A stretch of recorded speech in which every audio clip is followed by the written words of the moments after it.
Investment terminology I wish I knew sooner. Bull market. What is a bull market and where did the name come from? A bull market is when the price of a financial market is going up for a prolonged period of time.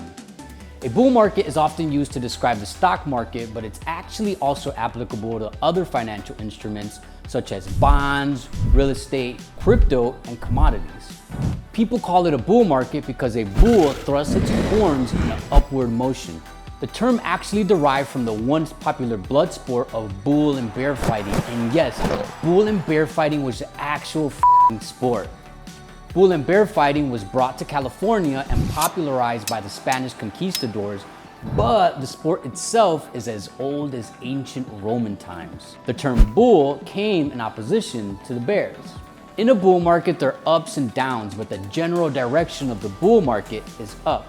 The average length of a bull market is about 3.8 years, with the longest bull market being the 11-year run from 2009 to 2020.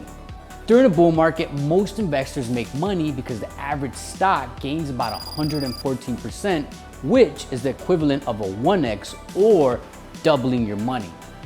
So what the hell causes a bull market in the first place? Simply put, a bull market is triggered by economic expansion, which is the direct result of quantitative easing, also known as money printing.